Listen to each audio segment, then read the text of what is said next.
This video gives some definitions and facts related to maximum and minimum values of functions. A function f of x has an absolute maximum at the x value of c if f of c is greater than or equal to f of x for all x in the domain of f. The point with x and y coordinates of c, f of c, is called an absolute maximum point, and the y value f of c is called the absolute maximum value. Now if I draw a graph of f, the y value f of c is the highest value that that function ever achieves. And an absolute maximum point is just a point where it achieves that maximum value. Now it's possible for a function to have more than one absolute maximum point if there happens to be a tie for the highest value, but a function has at most one absolute maximum value. A function f of x has an absolute minimum at x equals c if f of c is less than or equal to f of x for all x in the domain of f. In this case, the point c, f of c, is called an absolute minimum point, and the y value f of c is called the absolute minimum value. In the graph of f of x, f of c is now the lowest point that the function achieves anywhere on its domain, and c, f of c are the coordinates of a point where the function achieves that minimum value. For example, this function has an absolute minimum value of about -8, and it has an absolute minimum point with coordinates 3, -8. If this function stops here and just has a domain from 0 to 4, then the function has an absolute maximum value of 10 at the absolute maximum point with coordinates 4, 10. If, however, the function keeps going in this direction, it will not have an absolute maximum value at all. Absolute maximum and minimum values can also be called global maximum and minimum values. In addition to absolute max and mins, we can talk about local max and mins. So a function f of x has a local maximum at x equals c if f of c is greater than or equal to f of x for all x near c. By near c, we mean there's some open interval around c for which this is true. For our graph of f, we have a local maximum right here. Even though it's not the highest point anywhere around, since there's a higher point up here, this is the highest point in an open interval around c. The point c, f of c, is called a local maximum point, and the y value, f of c, is called a local maximum value. Similarly, a function f of x has a local minimum at x equals c if f of c is less than or equal to f of x for all x near c, and the point c, f of c, is called a local minimum point, and the y value f of c is called a local minimum value. A function might have many local minimum values. In this example, assuming that the domain is 0 to 4, we have a local minimum point right here because it's the lowest point anywhere nearby. It also happens to be an absolute minimum point. Now turning our attention to local maximums, we have a local maximum point right here with coordinates about 1, 2. Since f of 1 is as high or higher than f of x for any x value in an open interval around 1. In this example, the absolute maximum point of 410 does not count as a local maximum point, simply because we can't take an open interval on both sides of 4. The function doesn't exist on the right side. And so for that sort of technical reason, we end up with an absolute maximum point that's not a local maximum point here. Local maximum and minimum values can also be called relative maximum and minimum values. Please take a look at this graph and pause the video for a moment to mark all local maximum and minimum points, as well as all global, that is, absolute max and min points. See if you can find the absolute maximum value and the absolute minimum value for the function. I'm going to mark the local max and min points in green and the absolute max and min points in red. The function definitely has a local min here, since this is the lowest point anywhere nearby in an open interval, and there's a local max point here. There's also a local min point here, where the function also hits a low point in an open interval, but that local min is also an absolute min, so I'll mark it half green, half red. There's also a local min point here at the point 3, 2. Since this point is as low or lower than any point in an open interval, and the function is defined in an open interval around 3, even though it's discontinuous there. In fact, this point is tied for local minimum with all the points on this interval here between 2 and 3. They're all as low or lower than all points in an open interval around them. The point 0, 4 doesn't count as a local max because the function's not defined on the other side of 0. So there's no open interval to consider. This point is also not an absolute maximum because the function gets higher over here. In fact, as long as this trend continues, the function f of x has no absolute maximum value at all because its values just keep getting higher and higher as x goes off to infinity. There's one more point that I want to consider, and that's this point here at 3, 3.5. Well, it's tempting to say that f has a local maximum here. It looks like it's the highest point around, but in fact, there is no point here at 3, 3.5, right? The function's value at 3 is actually down here at 2.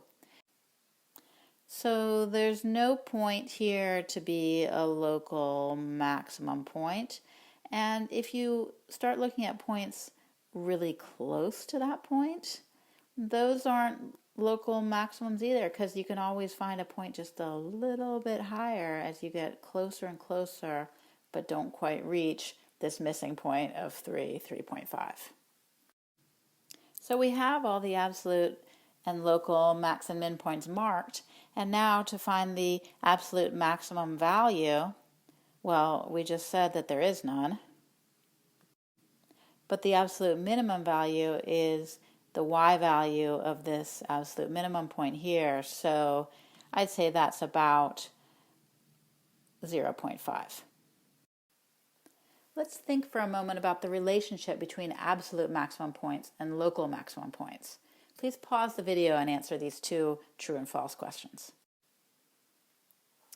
The first question is false.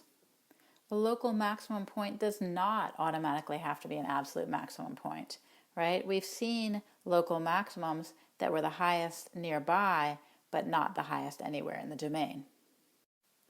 The second question asks if an absolute maximum point is automatically also a local maximum point. Well, that's also false because we've seen that absolute maximums that occur on the endpoints of where the function is defined, those absolute maximums don't count as local maximums because we can't get an open interval around that x value where the function is defined. But this second statement is true about points that are in the interior of the interval where a function is defined. So I can say that an absolute maximum point that is not at an endpoint of the interval where the function is defined is also a local maximum point. This is a very useful observation because it means that if we want to find absolute maximum points, we just need to check the endpoints and local maximum points in the interior of the interval. We'll use this principle a lot in problems to come. Now, not every function is necessarily defined on a closed interval with endpoints, and sometimes strange things can happen as far as maximum and minimums for functions that are defined just on an open interval, or maybe on the whole real line. We'll look at a couple examples as we answer the following questions. First, does a function always have at least one local maximum point? Please take a moment to think about this question before you go on. The answer is no, not necessarily. For example, the line y equals x, defined on the whole real line, has no local maximums. It just keeps on inching up and up forever. Now, does a function always have at least one absolute maximum point? Well, no. In fact, the same example, the line y equals x, is a good example with no absolute maximum point. The function y equals tan x, defined on the open interval negative pi over 2, pi over 2, is another good example of a function that has no local maximums or absolute maximums. We can get a kind of funky example of a function with no absolute maximum by looking at the piecewise defined function f of x equals x for x between 0, including 0, and x less than 2, and f of x equals, say, negative 1 for x equal to 2. So this is a function whose domain is the closed interval 0, 2, but when I graph it, it inches up towards the point 2, 2, but never quite reaches it, and instead dives down here to a value of negative 1 when x equals 2. There's no absolute maximum value here because I can get arbitrarily close to this value of 2, but I never can quite reach it. So we have three examples of a function that doesn't have an absolute maximum point or an absolute maximum value. We have y equals x on the whole real line, negative infinity to infinity. We have the function tan x on an open interval, and we have this non-continuous function on a closed interval. But in some sense, these are kind of the only types of things that can go wrong, either having a continuous function but on an open interval, or a non-continuous function on a closed interval. And that's what the extreme value theorem tells us. It tells us that if we have a continuous function defined on a domain that is a closed interval, then it must achieve a maximum value and also a minimum value on its domain. Here I've drawn the graph of a function. What do you notice about the derivative of this function at its local maximum and minimum points? Please pause the video and think about it.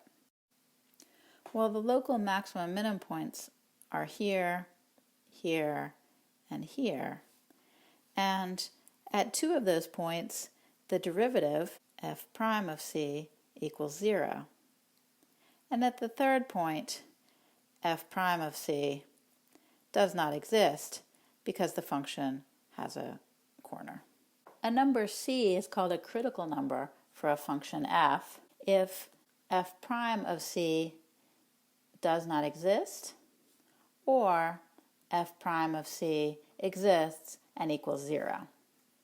So in other words, all of these local maximum minimum points for this example, they're all critical points. And this is true in general. If f has a local max or min at c, then c must be a critical number for f. We also say that the point c, f of c, is a critical point for f. It's important not to read too much into this statement. This statement says that if f has a local max or min at C, then C must be a critical number. But the converse doesn't hold. In other words, if C is a critical number, then f may or may not have a local max or min at C. One example to keep in mind is the function f of x equals x cubed at a value of C of 0. Since f prime of x is 3x squared, we have that f prime of 0 equals 0, so 0 is a critical number. But notice that f does not have a local max or min at x equals 0. In this video, we defined absolute max and min points and values, as well as local max and min points and values. We talked about the extreme value theorem, which guarantees an absolute max and min as long as we have a continuous function on a closed interval. We talked about the fact that absolute max and mins can occur at endpoints of intervals or in the interior of an interval where there are also local max and mins. And finally, we talked about critical numbers, where the derivative is either 0 or doesn't exist. We noted that if f has a local max or min at C, this guarantees that C is a critical number, but not vice versa, as the example y equals x cubed showed.